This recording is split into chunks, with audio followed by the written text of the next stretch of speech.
हवाला यही दिया जा रहा है कि संघ की जो विचारधारा है वो राष्ट्रवादी है, सेवा अनुशासन का भाव रखने वाला एक बड़ा संगठन है, और इस पर जो बैन लगा था वो गलत था। संतोष जी। मैंने भारतीय जनता पार्टी के प्रतिनिधि की बात को बड़े धैर्यपूर्वक सुना है और मैं चाहता हूं कि मैं भी अपनी बात पूरी तरह से जी। रख सकूं और बीच में कोई डिस्टरबेंस ना हो। तो मैं सबसे पहले तो इसी बात से शुरू करना चाहता हूं कि उन्होंने कहा कि आरएसएस एक राष्ट्रवादी संगठन है। हम्म। अब तो मैं नेपथ्य में ले जाना चाहूंगा, कुछ वर्षों कुछ दशकों पहले ले जाना चाहूंगा। 1925 में आरएसएस की स्थापना हुई थी। केशव बलिराम हेडगेवार उसके प्रथम सरसंघ चालक थे।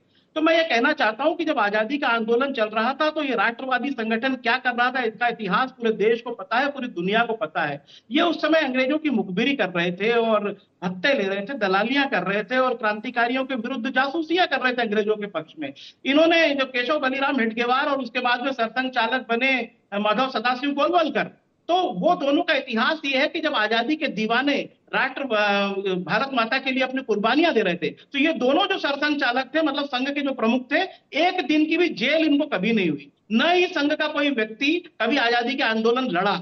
उल्टे भारत छोड़ो आंदोलन जब गांधी जी के नेतृत्व में चला 1942 में, तो माधव सदाशिव गोलवलकर ने लोगों से अपील की, श्यामा प्रसाद मुखर्जी ने, कि हमें जो है क्रांतिकारियों का साथ नहीं देना है, हमें आज स्वाधीनता संग्राम सेनानियों का साथ नहीं देना, हमको अंग्रेज सेना का साथ देना है। और ये दस्तावेजों में लिखा हुआ है, तो मैं मन से नहीं बोल रहा हूं, और ये तो खुद संघ की किताबों में लिखा हुआ है, चाहे विचार नवनीत पढ़ लीजिए, चिल्ड्रन ऑफ द मदरलैंड पढ़ लीजिए, तो वी आर और नेशनहुड डिफाइंड पढ़ लीजिए गोलवलकर की, इसमें सब में लिखा हुआ है कि उनका जो मूल लक्ष्य था वो अंग्रेजों की सेवा करना था और वो उपनिवेश चाहते थे, स्वतंत्र उपनिवेश। भारत की आजादी कभी नहीं चाहते थे। चलिए ठीक है, यहां तक तो कि आजादी में उनका शून्य योगदान था, उनका काला इतिहास रहा है क्रांतिकारियों के विरुद्ध मुखबिरी करने का, उसके बाद भत्ते लेने का। 60 रुपए भत्ता सावरकर लेते तो हिंदू महासभा के संघ से मिले जुले। इसके बाद जब देश आजाद हुआ तो राष्ट्र के इन्हीं तथाकथित बेटों ने राष्ट्रपिता की हत्या कर दी। जो नाथूराम गोडसे थे वो संघ के स्वयंसेवक रहे थे, और ये बात उनके भाई गोपाल गोडसे ने स्वीकार की उनकी जीवनी में, और पायनियर को जो अपने इंटरव्यू में स्वीकार की है। और उसके बाद जब गांधी जी की हत्या हुई तो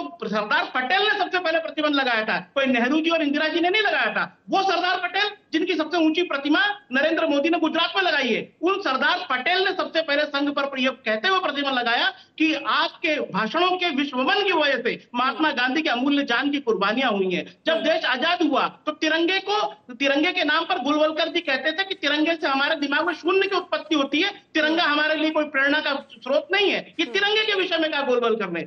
66 वर्षों तक, 62 वर्षों तक इनकी शाखाओं में कभी तिरंगा नहीं लहराया गया। और एक जो स्वयंसेवक था उसने गांधी जी की हत्या की, जो देश का पहला आतंकवादी था, नाथूराम गोडसे। तो इसी विचारधारा को ध्यान में रखते हुए यह तय किया गया कि ये केवल सांस्कृतिक संगठन नहीं है, ये राजनीति में बहुत गहरे तक घुसा हुआ जो देश की रगों में जहर घोलना चाहता है। इसलिए इंदिरा जी ने इस पर प्रतिबंध लगाया था, और इंदिरा जी ने तो उसी संकल्प को दोहराया कि पहले पटेल ने प्रतिबंध लगाया था, जब संघ ने उनकी बात को नहीं माना, संघ ने शर्तों में जब उनके ऊपर बैन हटाया गया तो उन्होंने कहा कि हम ये नियम मानते हैं कि हम राजनीति में शामिल नहीं होंगे, हम किसी भी ऐसी गतिविधि में शामिल नहीं होंगे जो राष्ट्र विरोधी होगी, जो देश विरोधी होगी। लेकिन जब ऐसी गतिविधियां शुरू हुई तो इंदिरा जी ने उनके ऊपर प्रतिबंध लगाया और सरदार पटेल को फॉलो किया। इंदिरा जी पहली नहीं थी कि जिन्होंने संघ के विरुद्ध डिसीजन लिया, तो ये तो इनके राष्ट्रवाद की पोल खोलता है। लेकिन जब इंदिरा जी ने ये प्रतिबंध लगा दिया था, उसके बाद आज अगर संघ की याद आ रही तो ताजा संदर्भ ये है कि मोदी जी घबराए हुए हैं, क्योंकि जेपी नड्डा इनके अध्यक्ष से पहले तो उन्होंने बुलवा दिया, इनको उम्मीद थी कि 4 तो आएंगे, तो इनकी जब सीटें कम रह गई तो इनको फिर से संघ की याद आ रही है।